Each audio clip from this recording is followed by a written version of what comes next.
People always ask me, Tom, what does flong and sexible actually mean? Why are you trying to put two words together that makes no sense? It sounds like you've messed up trying to say strong and flexible.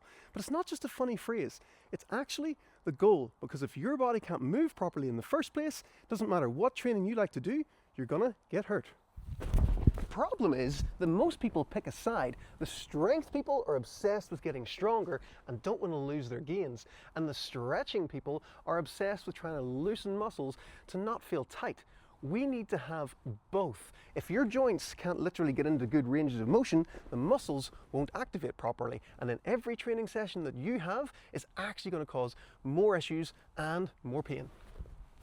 Being flong and sexible is having a strong and flexible foundation so that your body can do anything that you want without you feeling like it's letting you down. We want to have good range of motion in the ankles, the knees, the hips, the spine and the shoulders as well, so that everything moves well with control and strength, and that stops you from feeling tight all the time or feeling like you're much older than you actually are.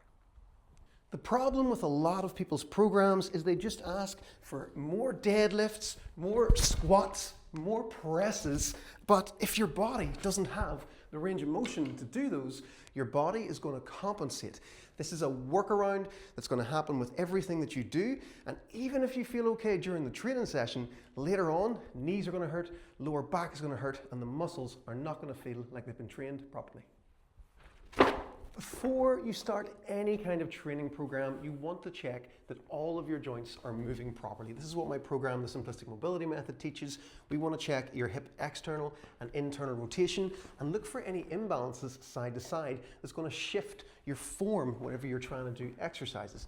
We also want to check the extension of the hips too, to make sure can we actually extend fully through the front and get the glutes to actually be able to work properly.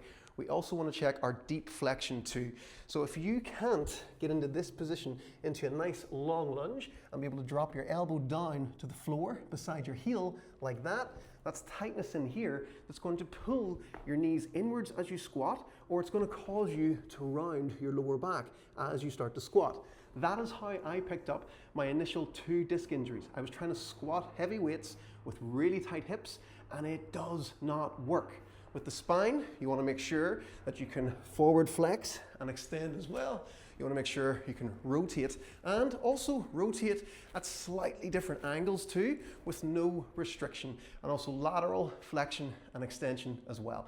Same for the shoulders as the hips. They have 6 functions. You have your flexion, your extension, your internal rotation, external rotation, your adduction and your abduction too.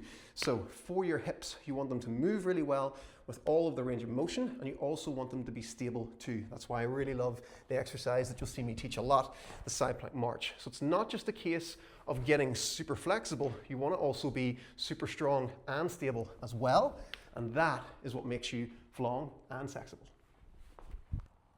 Think of it this way, if you're always focused on stretching all of the time, the muscles are going to feel too loose and the joint's not going to feel stable. Therefore, you're giving a reason for pain. If something doesn't feel safe, it's going to give you a signal. If you work on just strength all the time and you're just trying to shove a square peg into a round hole, you're then annoying and rubbing at joints, and this is going to cause inflammation, and again, it's another reason for pain. That's why you want to always make sure that you focus on range of motion and then strength within that range of motion as well. Having great full body mobility is always our goal. We don't want to miss anything out. So if you're focused on, oh, it's just my hamstrings or it's just my glutes that are tight, you're fighting a losing battle. Your body has over 600 muscles, so we want to make sure that we address each one by focusing on our joint functions. This is the idea of flong and sexible. It also needs to be a bit fun too.